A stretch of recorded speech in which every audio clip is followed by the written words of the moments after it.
All right, guys, it's father time here in Toulouse, France, the birthplace of the A300-600. We're going to take this IniBuilds A300-600 and do a series of videos unlike any you've seen before. Here's why. There's a lot of A310 IniBuilds and A300-600. I'm late getting to this. I'll tell you why in a minute. But I have a lot of stories. I have 5,000 hours in this thing. I picked these airplanes up in Toulouse, flew them back to the U.S. for American Airlines back in the late 80s, early 90s, with the chief pilot of flight, Cecil Ewell, because I was his student. In his original instructor job was here in Toulouse. He went on to be the vice president of flight. He would invite me to pick up a couple airplanes. Anyway, we are parked at the ramp in Toulouse. Toulouse factories all around here. They used to assemble the airplanes here, but all the parts were from all over the world and brought in and assembled here. While we're here, we got to tour the factory, have a bunch of stories about that. We did our training here. We did our simulator training here, but we didn't have a full motion simulator back in New York, so we did all of our takeoff and landings, which we had to have a bunch of them, in New York in the real airplane as these things came online. American originally bought 25 of these. They leased them from Airbus, and then they eventually bought 10 more. We had a total of 35. This is tail number 061. I flew this many times, many times. We had tail number 050 through 084. Tragically, flight 587 in New York was lost in 2001 in November. It crashed due to, well, jury's out on that one, but they say it was over-controlled, which sheared an engine. So we ended up selling and retiring 34 of the 35. FedEx, UPS, DHL fly these as cargo versions all over the world still. It was originally brought online by the Airbus Corporation to compete with the 767 as a medium-range, two-engine, two-person cockpit. A300 originally was from the 70s, early 70s, but the A310, A300-600 came out in the early 80s with a two-person cockpit, which we'll talk about later. Range is about 3,500 miles. I read somewhere it was 6,500. No. 3,500 miles. It's a medium-range aircraft. I have been very busy. I've been neglecting my channel, and I apologize, guys. I've been tied up with the TFDI MD-11 project as a quality assurance guy, which means I basically was the pilot representative doing a lot of the flight testing. I'm also on the PMDG flight test team, although they haven't called me yet. 777. I'm a 36-year American Airlines captain. Please don't forget to subscribe and like this video if you wouldn't mind. I'm going to come in here and I'm going to do a 5-part series of storytelling since everyone else has done the instructional videos.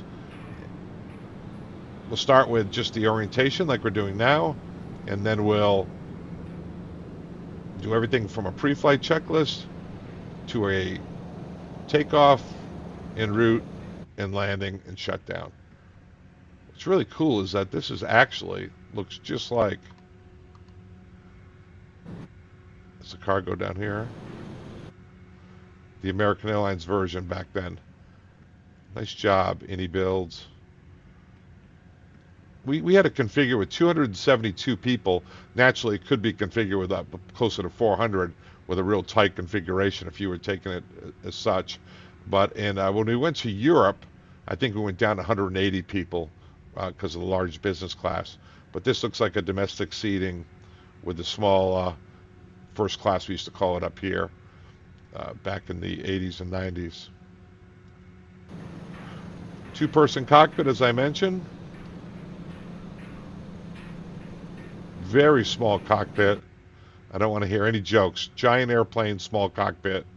No jokes. But we had that was the first observer's jump seat. We did fly with a FB to when we started flying to London, but generally it's a two-person cockpit.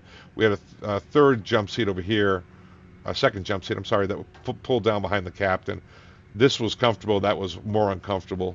This was where the engineer's station used to be when it was an A300 before it went to the A310 and ultimately the A300-600. And as a result, let me show you something here. it has an enormous overhead panel. So it may have a small cockpit, but it's got a big overhead panel. It's really the engineer's station. Now, of course, we know the modern fleets of Airbuses have some of the cleanest cockpits going. Hi, guys. Sorry to bother you. I'm making a little video telling some old man stories, okay? So I recently retired. These guys don't give a crap. Hey, they don't care.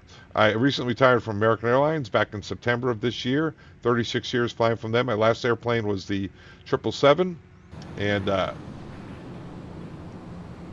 I've also been type rated in the A300-600, MD-11 as an FO, Super 80 as a captain and check airman, 737 as a captain, 767, 757, and 777 in the Air Force T-37s and KC-135s. So there you are. Little orientation of the Airbus.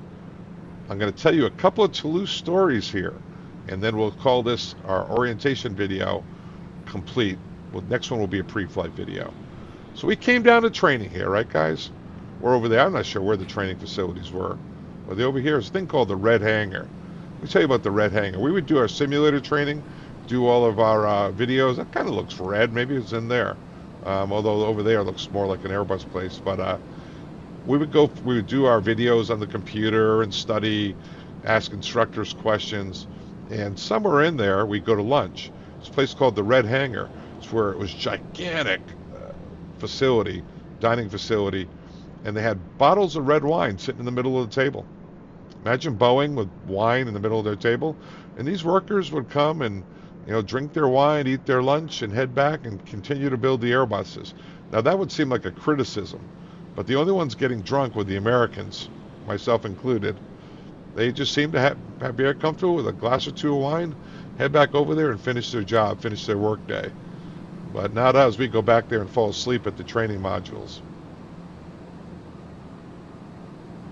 We got to go to the factory and watch them being assembled. That was cool. Bringing the wings in and the engines in, of course, from places like the U.S. These are GE 6s-80s, which were also on our MD-11. We had 3 of them on the MD-11s. They powered our 76300s. Very familiar engine to me. The MD-11 from TFDI has some Pratt & Whitneys, but they have a GE 6-80s. 80,000 pounds of thrust. I think we have these configured for about 74,000 pounds of thrust. It was a heck of an airplane. This wing right here, very stiff wing, and Airbus now has perfected their wing, but it limited the altitude. It was a very rough ride. Because it was an elongated airplane from the A310, really the A300, they had trouble with the CG, so it was the original trim tank. They would send fuel, keeping the fuel warm for long haul, to keeping the CG for this long aircraft. So they had tail fuel, trim tank fuel. Kind of a dirty wing, big heavy set wing. As I mentioned, they had one of the original winglets was on the A300-600. So they came out with the A310. Boeing followed later, but they were one of the original winglets that helped with the boundary layer separation and the lift generated by the wing. What else can I tell you about this thing? Yes, as mentioned, 272 people, European configuration like 190. That's pretty much like the 767-300. It was a big airplane. It was kind of slow. When we crossed the North Atlantic, because of the limitations of the wing, we usually had to go down around 31 or 33 and Mach 7.8 to 7.9. Yeah, we could push it to 8.0, but we burned a lot of fuel. By comparison, the 7.6 was more of an 8.0 airplane, could get you generally right up to 35 to 37. So they had a little bit of performance on the wing. But remember, this airplane was not designed to cross the North Atlantic. It was designed to do high-capacity, wide-body flying all around Europe, within the 3,500-mile range, which was flying that was previously done by narrow-body aircraft. Because you could put up to like 400 people in this, which actually was kind of funny. When we flew from Toulouse to Paris, going back home from American, We flew on, I forget the name of the airline. I don't think they're any longer in existence. But we went on a A300-600 that was configured, I think, for like 420 people. It was tight back there. But ours were configured more with 272, a lot more room when we went to the Caribbean, 190 when we went to Europe. But as the sun sets in Teletubby land here, we're going to pull out. That's our initial orientation to the A300, and that's Father Time story time. There's a lot of stories. Oh, I'll tell you one. Like I said, they gave us a car. We used to go to, on the weekends, we could take off and go places when we weren't studying. So I went to Monte Carlo, Monaco. One time, one of the captains, who was very religious, very Catholic, wanted to go to Lourdes. And on the way, he took me to every church along the way. I told him, Bill, I've got to study. And he said, if you go with me, we'll be back in like 6 hours.